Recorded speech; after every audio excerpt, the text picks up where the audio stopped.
Welcome to Heal the World Show podcast, brought to you by the Healing Institute. I'm Parmelia Parham. I'm the founder and the CEO of the Healing Institute.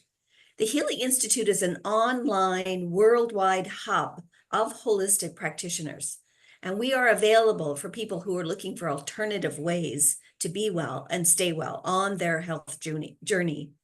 We're bringing healing to the world. We want to bring people hope. There are alternate ways that you can find health and wellness.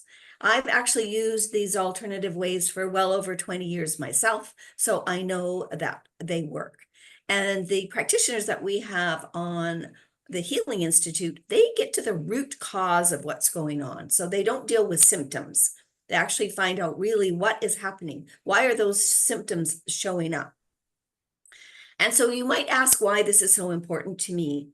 And I want to let you know that we did have a tragedy in our family a number of years ago where my mom passed away at age 61. And the reason was because of a medication that she had been on for over 20 years. Now, not once did her doctor at the time ever suggest that being on this particular medication for a long time would affect her kidneys, but that's in fact what happened.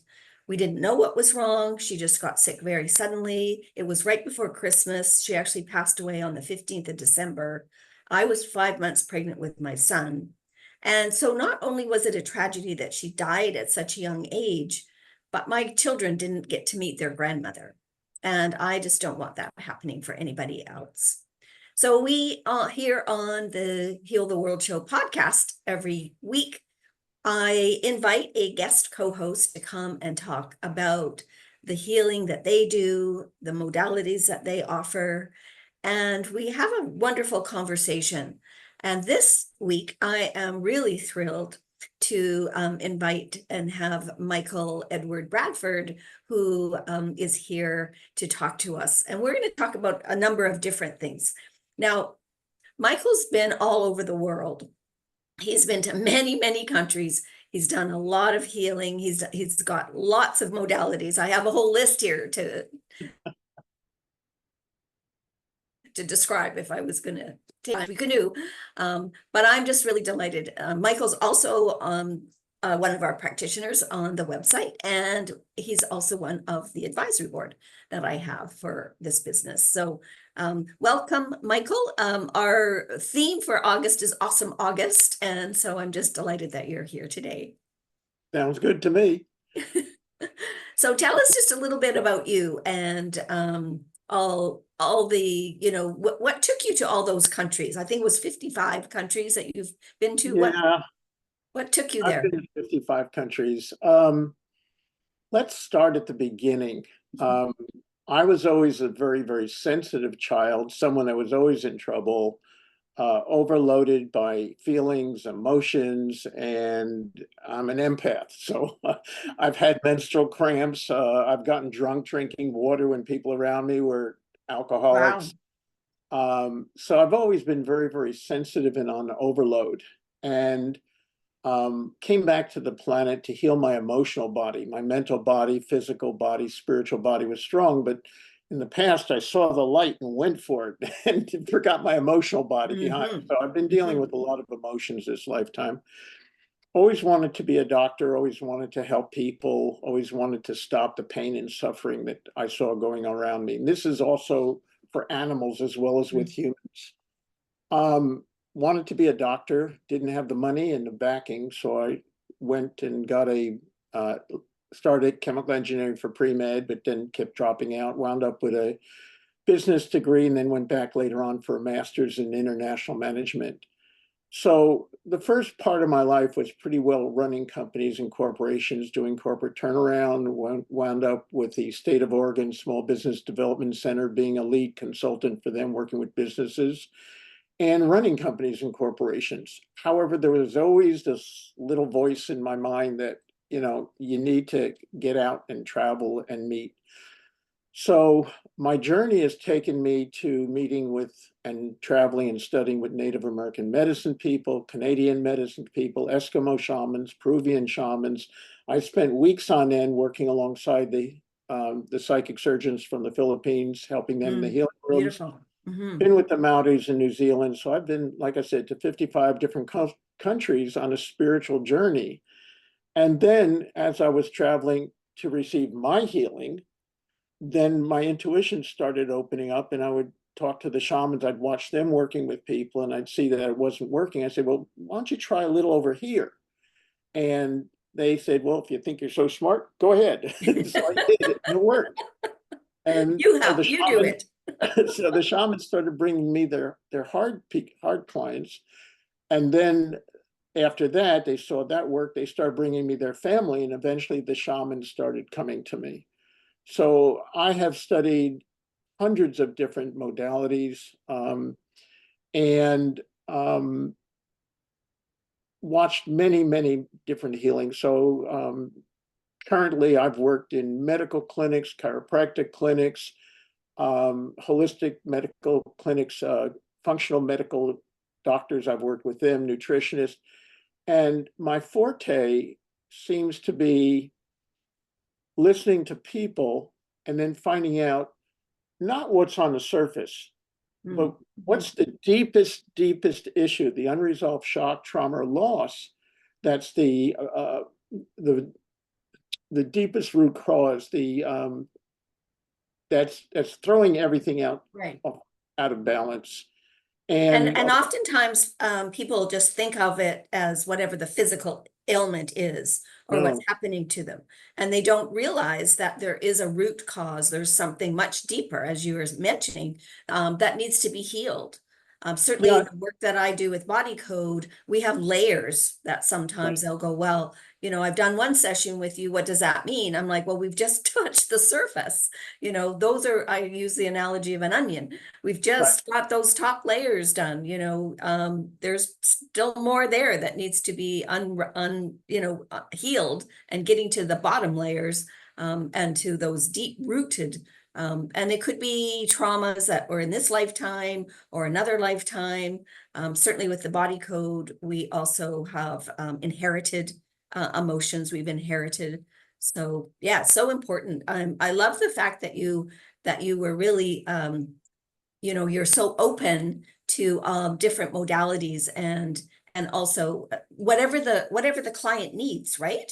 right. You It's not don't have about, a one size fits all. no, no, it's, see, and what's interesting is, yes, I can go directly to the root cause. When people come in, I'm asking them, yes, what is the issue you want to work on? What's the approach? And then I'll just get quiet for a minute or so while I'm tuning in to exactly what's going on.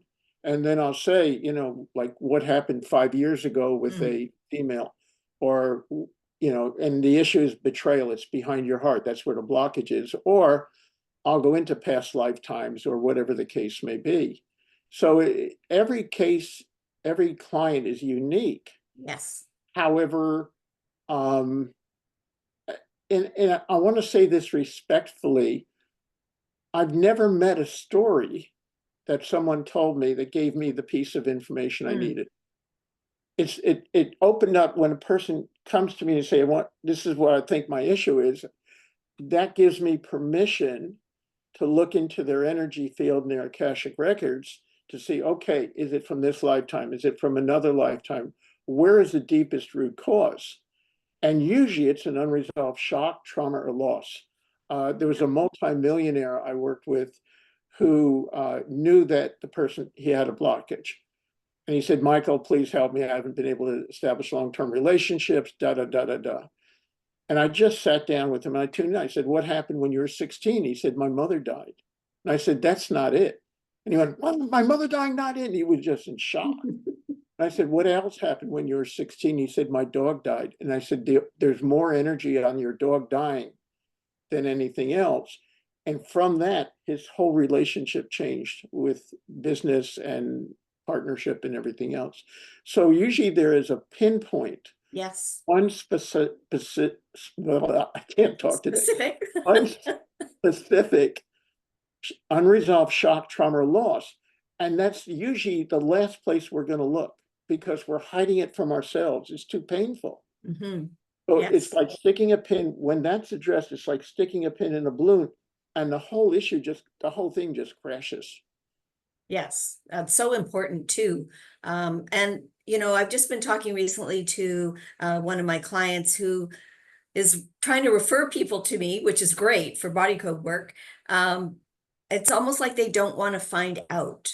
It's almost they're afraid of knowing that. But that, of course, that's the Mhm. deepest wound. Yeah. That's why it's the deepest wound, because we've been ashamed, we've been horrified, we've been judgmental about it, whatever, and we keep shoving it down. That's why it has so much power. However, if we saw that in someone else, we go, well, that's no big deal. But for ourselves, we're very, I'm a double Virgo. It's Yeah. like Yeah. I know I know how hard it is, how hard we can be on ourselves. Yes, and Um, that's usually the case. We're way more hard on ourselves than other yeah, people would be. Um, and really, my mission in life is really to open up as much of the healing arts as we can in alternative medicine. Not to say there's, not throwing the baby out with the bathwater, that allopathic medicine is necessary. I think we actually need to work together better um, absolutely. because we need both in our lives. But it's not something that we've had over the last 50 years. We've just had allopathic medicine. Well, I mean, obviously there's been other kinds of healing, but the mainstream society is what I'm talking about. Well, unfortunately, Until the pandemic. And I actually think, the pandemic was a good thing for a lot of reasons. One of which I believe people started taking responsibility for their own health. We were forced to do it in the beginning, where we had to wear masks, we had to be, social distancing. I remember going to the grocery store and there was all this big lineup outside the door because they only would allow so many people in at a time. And also you were like 3 feet from each other. So, but it made a paradigm shift, I believe, in our thinking about, hey, I can actually think about not just giving away our power, which I believe we've done with it to allopathic medicine. We've just, if something was wrong with us, the doctor would fix us. Well, we know now way more, of course, than we knew even 10, 15 years ago, where a lot of the medications that are being prescribed are worse than what they're trying to treat. yeah, So, I'm not vaccinated, and I wouldn't allow myself to get vaccinated. I was actually teaching in Cape Town, South Africa when COVID hit. So I was on, talking on radio, TV, and doing talks and lectures and workshops down there. And when COVID hit, I mean, it was there were the military. You weren't allowed to go out of the house and everything else. It was quite a learning lesson. hmm, So yes, and um, there's so many different ways to work with an issue, yes, and a person the the the more open and receptive we are, the easier it is. And some people have preferences. They want to do one modality and they have a favorite modality, and that's okay.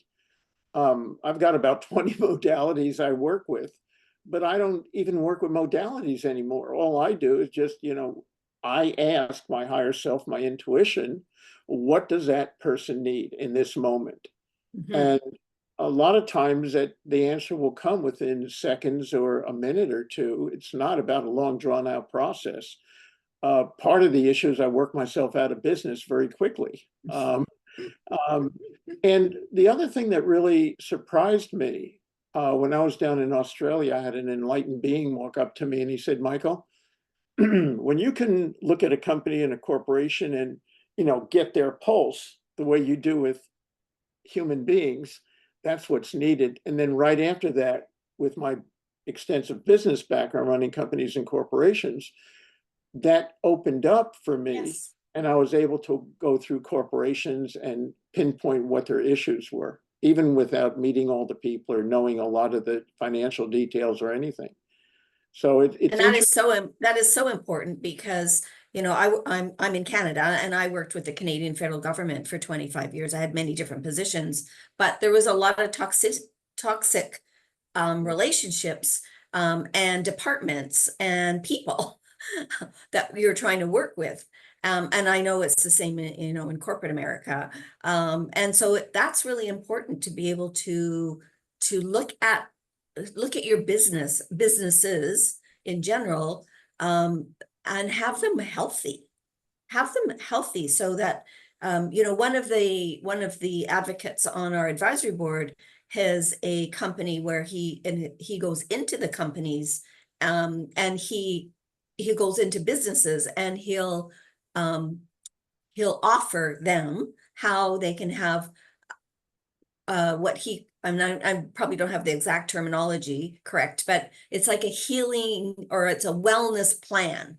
So of course we have a sickness plan. Most corporations have benefits, sickness benefits. So if you get ill as an employee, you've put money into the pot. The employer has put money into the pot, so you can take a couple of days off if you get the flu and still get paid. Well, what we're looking at is having a wellness plan like that. So it's proactive.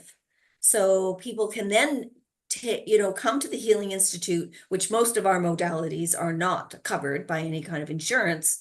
And so the work that we do, people are paying directly out of their pocket, but it is proactive. And so we're keeping them well by finding, those trapped emotions, or the healing that you do, all the root causes that you're finding with people, is making them well from the inside out. So it's very, very important, because, as individuals being well from the inside out, so do companies and corporations need to be well from the inside out.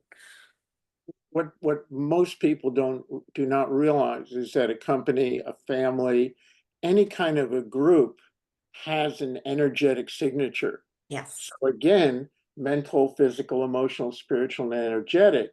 And it could be blocked in any one of those areas. I work with family units, I work with team building and everything else.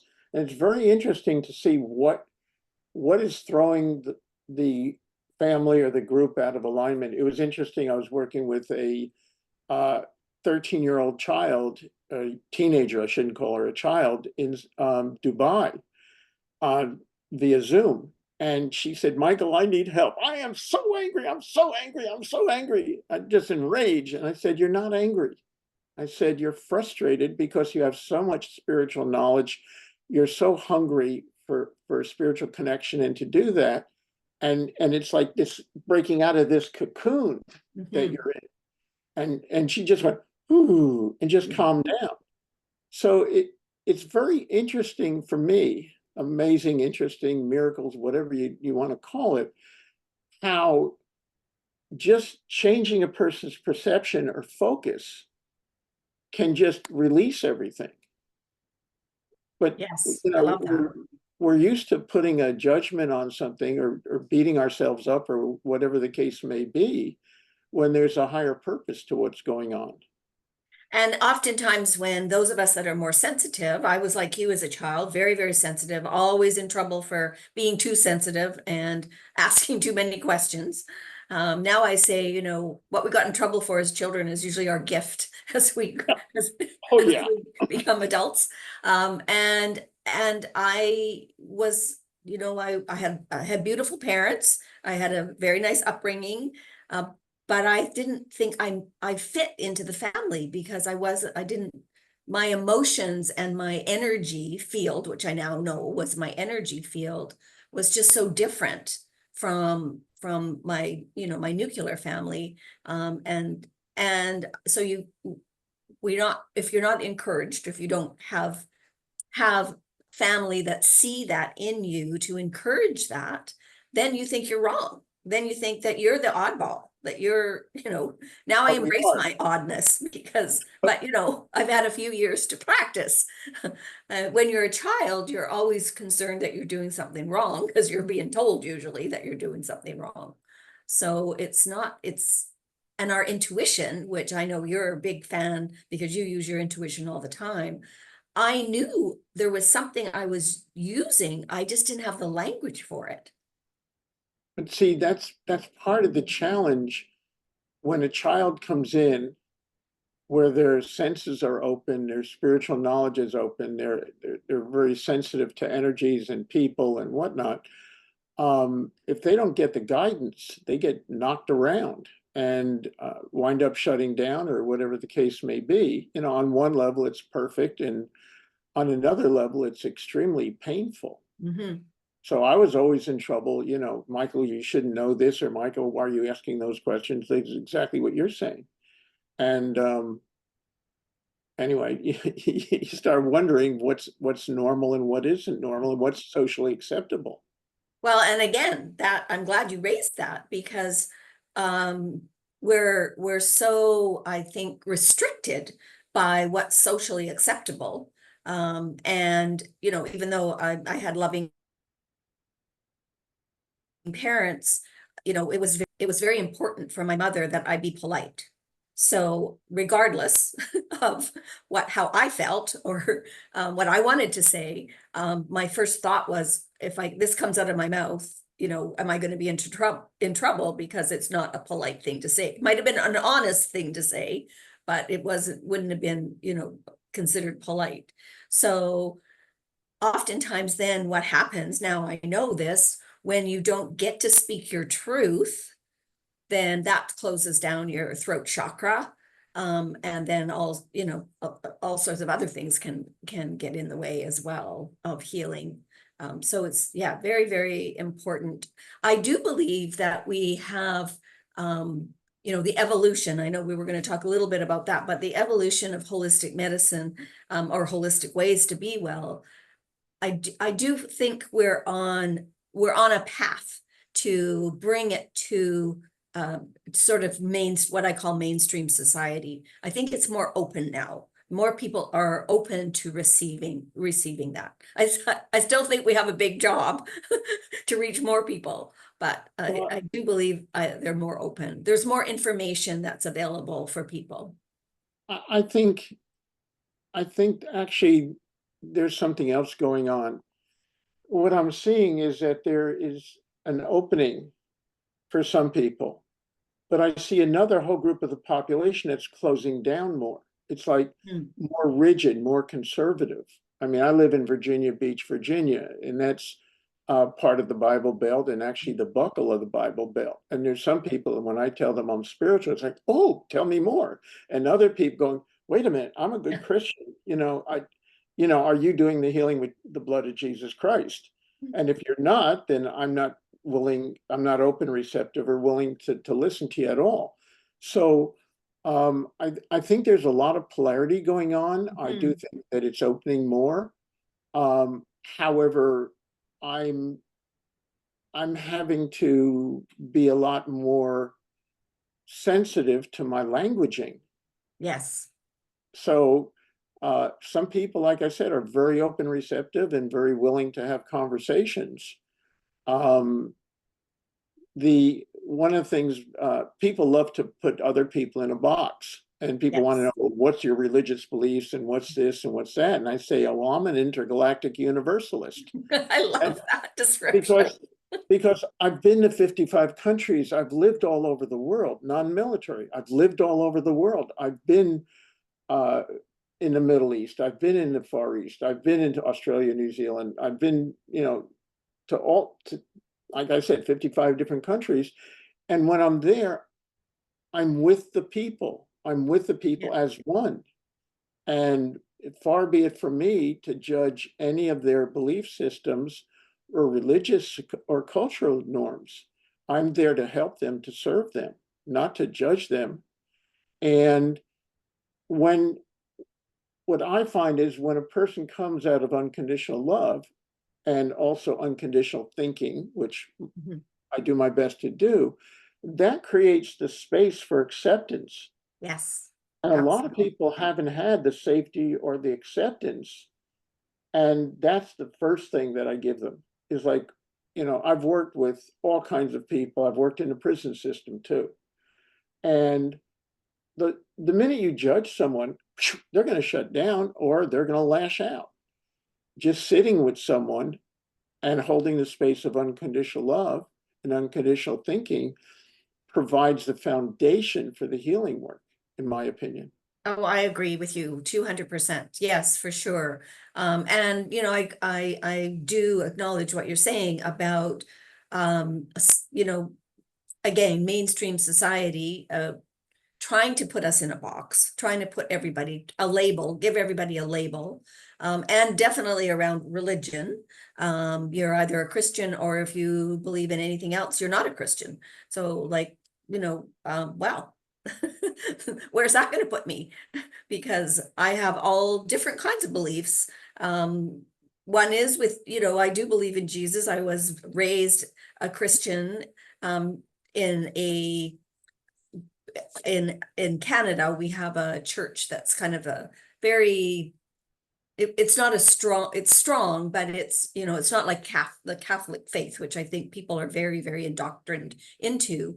Not saying anything bad about it. It's just the United Church in Canada was amalgamation of a number of different churches. And that's the church that I went to as a child and taught Sunday school, and, um, and so it was a very more accepting, I think, of other people and other people's religions, and where they were at with their faith, versus trying to say, well, you must believe this way because this is the only way, and this is, if you don't believe this way, then you're going to hell.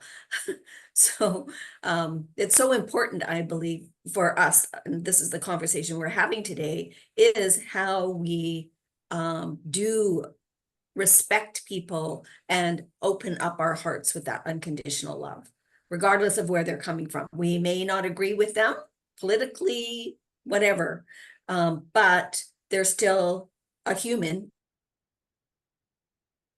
and they're here and on the planet, and they're here for a reason. So I think that's very important.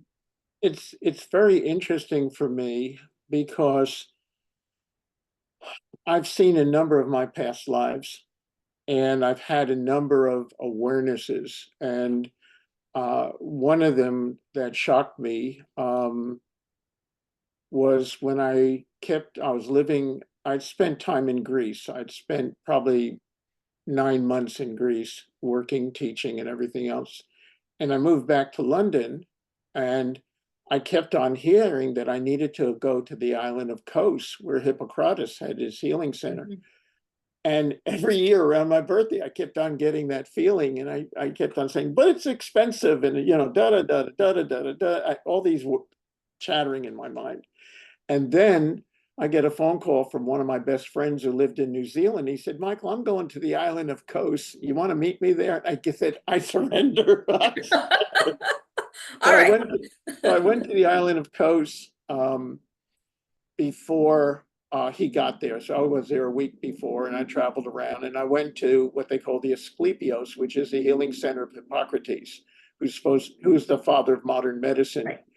And I went around the island, and I went to the center there, and I walked around, and for the first time in my life, I had no feelings or emotions. There was nothing I was picking up, which is extremely rare. Normally, when I go to a sacred site, I pick up information. Mm-hmm. I've led sacred journeys to Egypt and to Peru, and so I'm familiar with all that stuff. Nothing. And I went back to the beach and stayed there. When my friend came in, the three of us went, him and his girlfriend and myself. They were both psychic and intuitive, and they didn't pick up anything. And we're about to ready to leave. And my friend said, well, let's take a walk up in the hills. And I said, okay. So we walked up in the hills, and there was the foundation of this little, like an altar, a marble thing there. And he said, Michael, why don't we sit down and do a meditation? Michael, can you lead us in prayer and meditation? So I called in the energy and did the prayers. And all of a sudden, I felt the energy of Hippocrates walking over to me and asking me for forgiveness. And I said, sure, I forgive you.